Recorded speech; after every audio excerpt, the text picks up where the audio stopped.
Good morning, everybody. How are you? Are you ready? I want to thank you, Professor Holyoke, for your kind introduction and for your continued exemplary leadership of the Academic Senate. I sincerely value the strong and collaborative relationship that the Academic Senate and the administration have enjoyed over the past 5 years. I also welcome our new Associated Students President, Demi Wack. Hi, Demi, welcome.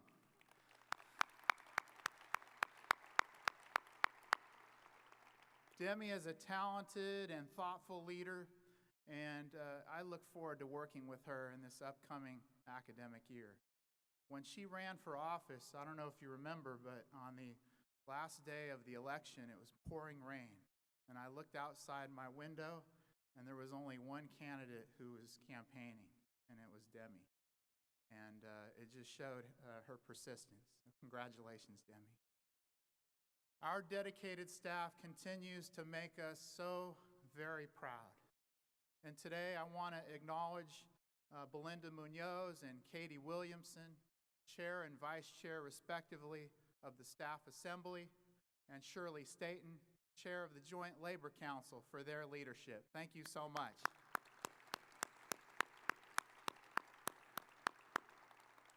And I want to thank Mrs. Castro, who just dropped off our son and ran in here, for her continued selfless service to our university. I love you, Mary. Thank you.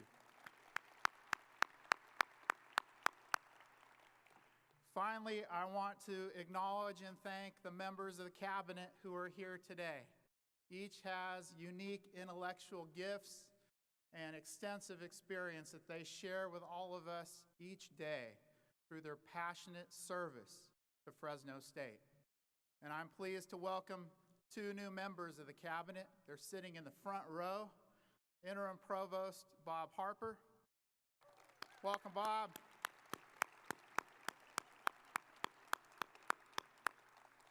And our new Director of Athletics, Terry Toomey. Welcome, Terry.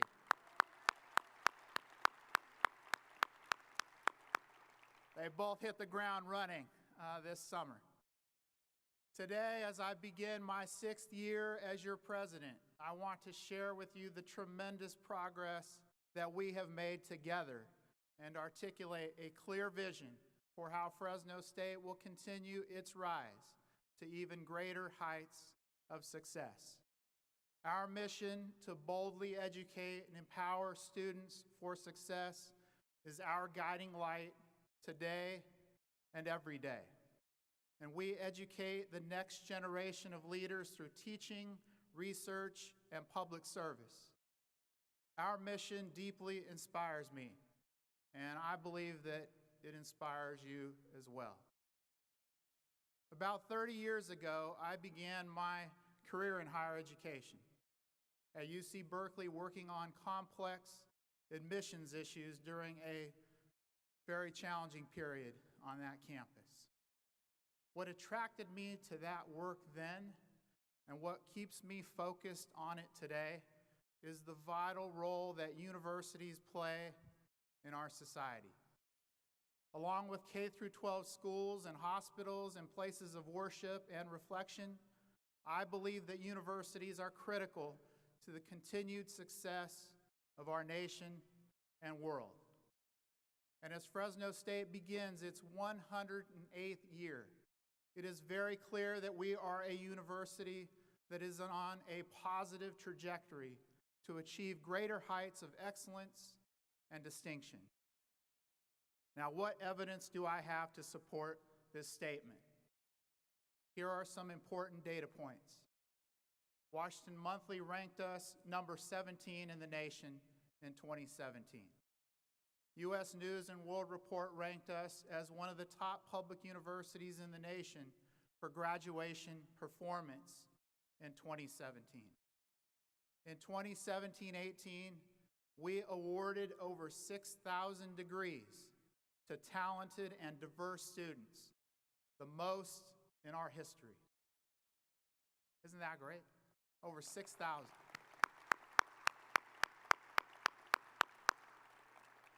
And this fall, this week, Over 25,200 students are enrolled at Fresno State, the most in our history, including an entering class of just over 6,550 talented new students.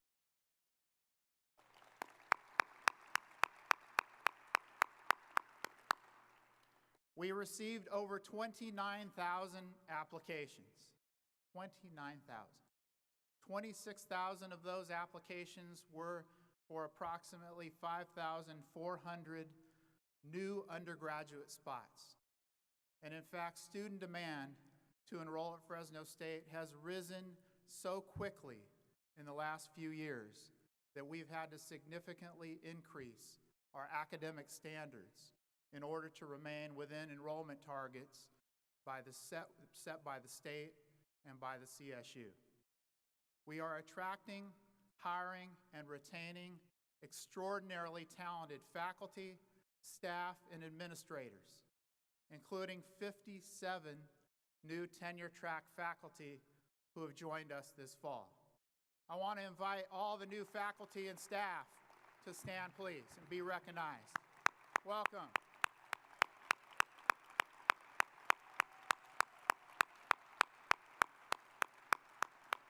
Welcome. Thank you. Our graduation rates for students are higher than ever, including an 80% graduation rate for community college transfer students. And we have virtually eliminated the graduation gap between different groups of students. That gap is now just 1.7%, and we're heading to zero. Yes, great news. Over 12,000 students are enrolled in our Discovery program this fall. That's a 43% increase over last year. Great job, everybody. Thank you. The bookstore is working with our faculty to provide immediate access to course materials for students on their first day of classes. The Immediate Access program is expected to save students in 79 courses more than $500,000 this fall. And the use of zero or low-cost materials is also saving our students money. You'll be hearing more about these efforts in the coming week, and I encourage all of our faculty to respond to requests for timely ordering of course materials. Another example, private fundraising has increased by 22% in the past year, including an increase of 35% in private support for our excellent academic programs. That's great news.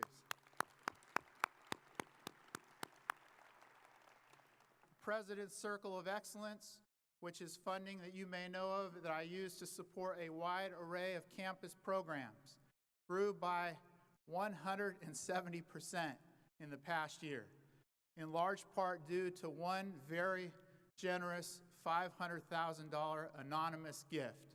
Someday I'll tell you about the donor. And by 14%, the fund increased by 14% without that one gift. These are just a few of the many ways that our academic rise can be documented in real time. Our pathway to greater heights of excellence and distinction will continue because of you and our other talented faculty and staff who are dedicated to student success. Today, I am pleased to honor 3 faculty and staff who have demonstrated an extraordinary level of commitment to the university. I would like to invite Diana Karagosian to stand. Diana, where are you? There she is.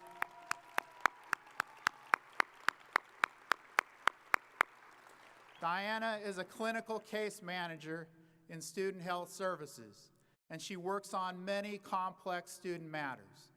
Diana provides a confidential, safe space where students can share their challenges with her, and she refers students to necessary resources, such as emergency housing, the Good Samaritan Fund, and other services. Thank you, Diana, for serving our students so well.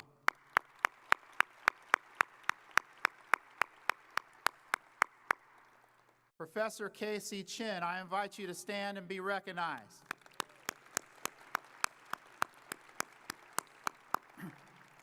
Dr. Chin is chair of the Department of Finance and Business Law in the Craig School of Business. He leads students in investing a portion of our foundation funds as part of the Student Managed Investment Fund. This past spring, a second fund with alternative investment strategies became part of this program. Collectively, the students manage over $4 million. And each year, a group of students compete with other student-managed funds, and with Dr. Chin's support, our team always ranks at the top nationally. Thank you so much, Professor Chin, for your strong commitment to student success. Appreciate it. Daryl Fitzgerald, I invite you to stand and be recognized.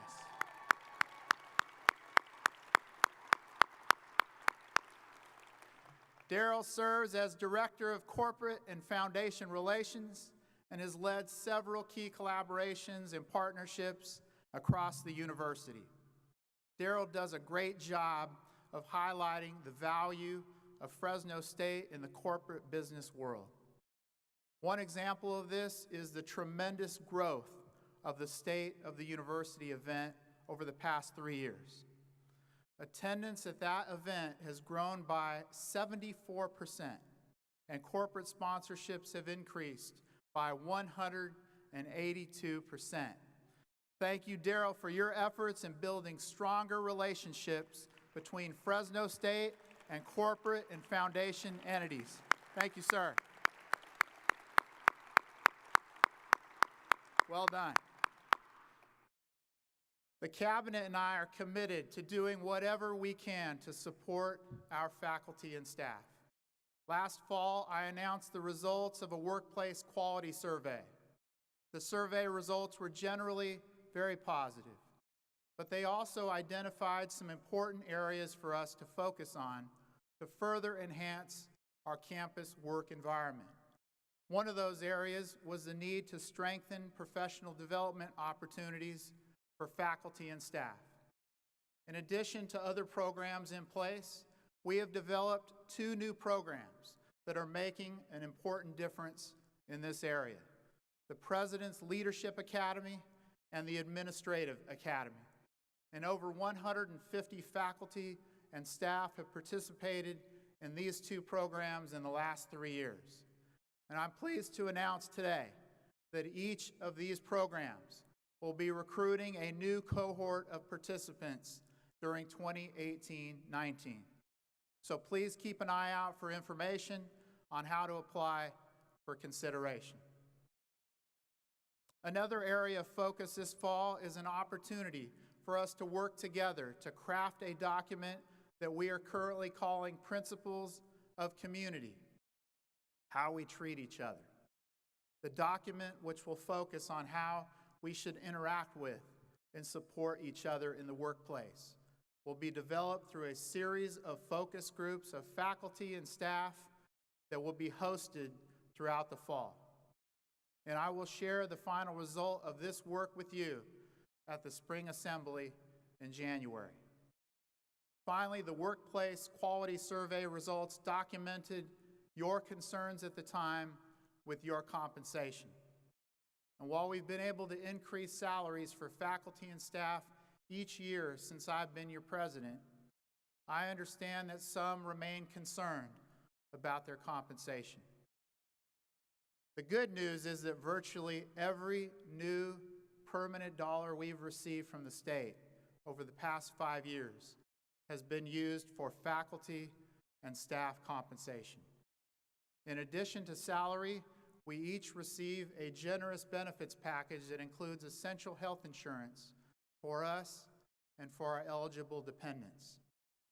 Our benefits costs alone for staff and faculty at Fresno State were about $50 million in 2013-14. This year, the total cost of our benefits will be approximately $86 million. That's $6 million more than last year, and benefits are projected to increase to almost $92 million in 2019-20. This is an increase of over $42 million in a relatively short time. At an individual level, the cost of benefits is on average about 50% of your total salary. So when you think about your compensation, I ask you to consider the total cost of salary and benefits, because that is actually the investment our university is making in each of us. In 2018-19, total compensation, including salaries and benefits, will be about $252.8 million. This investment is made with great pride because we know that an investment in each of you is an investment in achieving our mission of student success. In order for our university to continue rising, we must remain focused on enhancing our campus's physical and technological infrastructure. Some of this work is visible to us, such as the modernization of North and South gyms, which is about to restart, or the repaving of Barton Avenue. Isn't that nice and smooth now? Some of the work is less visible to us, and that includes replacing outdated electrical, natural gas, or sewer lines. But all of it is important. And one important project to us is the modernization of 11 of our most widely used classrooms. This summer, our team was busy at work, and they completed Social Science 210, Professional Health Sciences 102, Speech Arts 26, Industrial Technology 288, and Science 209. Ag Sciences Dean Whitty 109 will be completed in December 2018, so it's coming. And in summer 2019, we will complete McLean Hall 161, Peters Business 103, and Industrial Technology 101. We will complete McLean 162 and McLean 121 in December 2019. The phasing of this work is required in order to ensure that we have adequate classrooms with similar capabilities, while some of the rooms are offline for construction. And we appreciate the support from our college and school faculty and staff and our students while we undertake these important improvements. We are also repaving roads across the campus. In addition to Barton Avenue, which was just completed, we will repave Barstow Avenue and Campus Drive next spring or summer 2019. We're also planning to repave Keats Avenue between Maple and Campus Drive, and I'll share a completion date with you for that project very soon. And in January, if resources are available, I'm hopeful to announce a third phase of classroom renovations that would be completed in the summer of 2020. I also hope to announce plans to renovate some of our science labs, and we've been working with Dean Meyer on that as early as next summer. I know there's a lot of work to be done, but I want to thank Interim Provost Harper and all the deans for joining and contributing funds to make these classroom projects much better. Thank you to all of you.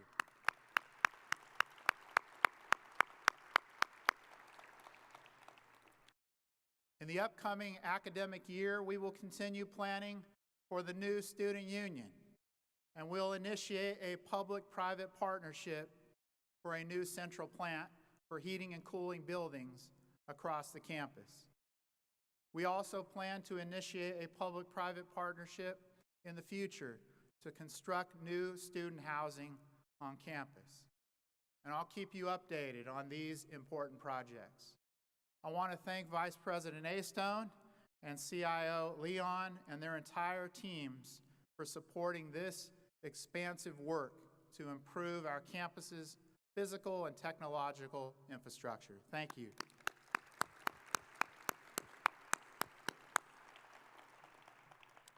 There are many staff across the campus who help to make all these improvements that I mentioned today a reality. And today I want to recognize one of those staff teams. I invite the Accounting Services staff team to please stand. I think they're right here in the middle. Please stand. Thank you. Accounting Services has a team of 28 staff members who are behind-the-scenes heroes.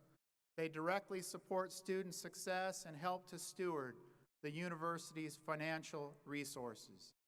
The team includes cashiering and student accounts, accounts payable, accounts receivable, student loans, very important, Bulldog Card Office, and the general accounting and reporting areas. Each year, this team processes more than 115,000 transactions for our students, faculty, and staff. And last year, the Bulldog Card Office alone issued more than 10,000 Bulldog cards. It's a lot of Bulldog cards. This year, the staff played a key role in collaboration with a Kennel bookstore to set up an instant access to an eBooks program. And that's expanded to serve 9,000 students and save those students over $500,000. And as you know, for our students and families, every single dollar counts. So I want to thank the Accounting Services team for their excellent work. Well done.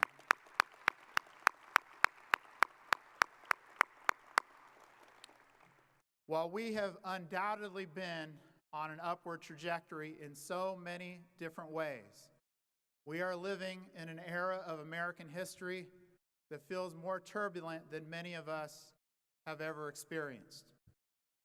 This turbulence has been experienced right here at Fresno State because of incidents involving a few employees. I'm not going to use our precious time together to discuss the details of those incidents. I do, however, want to use some of this time to reaffirm our values as a university. First, I want to reaffirm our commitment to freedom of speech, even if that speech offends or makes us uncomfortable. There were some on campus and in our community who love Fresno State just as much as all of us do. And they were asking me to take steps to inhibit the freedom of speech of our employees because of the inappropriate and offensive content of the speech expressed by employees on their personal social media channels. While this view is understandable and well-intended, where would we draw the line? Would it be drawn in a way that inhibits your own speech tomorrow, or next week, or next year, depending upon the dominant political influences at the time? Our university's decisions on such matters, since I've been your president, have been and will continue to be fully consistent with the U.S. Constitution's First Amendment. I also want to reaffirm our campus's commitment to respectful dialogue, especially on occasions when you might disagree with someone else's point of view. I was raised by a very strict grandmother. She taught me to be humble, and she called me on it whenever she detected any hint of boasting. And she also urged me to be kind to others. And I imagine that many of us were raised with the value that we can disagree without being disagreeable. And this is where our commitment to freedom of speech and our responsibility and duty as Americans and as members of the Fresno State community actually intersect. And it's that intersection where Fresno State and other universities can play a vitally important role. We can be a beacon where an array of perspectives are discussed and debated in a respectful way. We can be a leader in modeling how Valley residents listen to and learn from each other during comfortable and uncomfortable moments. Our on-campus forum last spring, not the one here, the one on campus, modeled respectful dialogue for the entire community. So an important question for us today is, what professional responsibility do we have as members of the Fresno State community in how we conduct ourselves on and off campus? Many faculty and staff have volunteered to me that their opinion is that they represent Fresno State on and off campus. I happen to share that opinion. I've asked Interim Provost Harper to engage with the Academic Senate and our deans, department chairs, and faculty in a campus-wide discussion of this particular question of professional responsibility this semester. And as Professor Holyoke said a few minutes ago, he's committed to leading a discussion of social media practices within the Academic Senate. I look forward to engaging with all of you on these important questions. And I urge us all to keep our mission of student success at the forefront of our discussions. We are modeling together leadership in this area for our 25,000 students, the next generation of leaders. So in the coming months, we will have many opportunities to come together to discuss important issues. And there are two upcoming programs that I want you to know about today. First, the President's Commission on Human Relations and Equity is sponsoring the Fall Forum on October 3rd and 4th. The forum will provide many opportunities to learn from one another and to hear insights from our guest, author of the book, The Opposite of Hate by Sally Kahn. And second, one of our newest Fresno State faculty members, Jim Boren, has established an Institute for Media and Public Trust. And this new institute will sponsor a panel discussion on freedom of speech issues on September 17th in the Peters Education Center. I believe Professor Holyoke and President Wack are going to be part of that panel discussion, and I thank them and the others who will be there.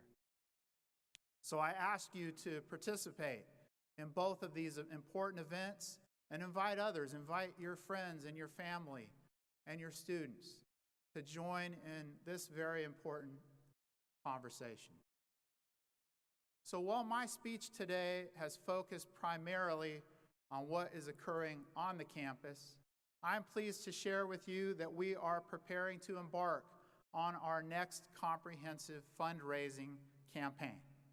We will go into this campaign with great momentum as the number of donors and the total amount donated have increased significantly this year. I will share more about the campaign in the coming months, but I ask you to join me in continuing to strengthen our efforts to engage our 230,000 alumni and hundreds of thousands of friends all across the region, state, nation, and world. And while they are more engaged through our university, the prosperity of our region and its people are advanced right along with student success. As the largest university in the Central Valley, we are a critical economic driver. So when Fresno State succeeds, so does the city of Fresno, the Central Valley, and California. Fresno State has all the essential ingredients to continue our bold rise upward. We are blessed with an abundance of talented and deserving students, while many other colleges and universities across the nation are struggling with declining enrollments. Just ask Vice President Lamas. We've got lots of students applying. We are blessed to have hardworking and passionate faculty, staff, and administrators who are here because of our inspiring mission. And we are blessed because we are located in a region, the Central Valley of California, that is known for growing things. So our community passionately supports our efforts to grow a new generation of bold leaders. And as Fresno State's first president from the Central Valley, I am so honored to serve during this very important period of our university's history. This is a period where our mission is crystal clear. Our priorities are exactly correct. And our efforts to align resources with our highest priorities have been successful. Today has been a time to celebrate our successes as a university, and most importantly, about charting our adventurous path ahead.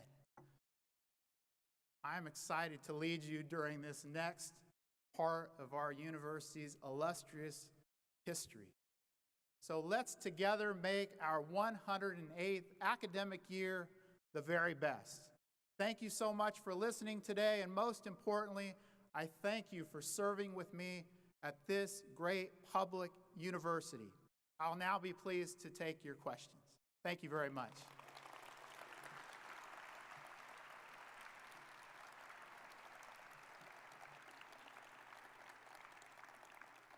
We have some microphones roaming around, so if you have a question, just put your hand up.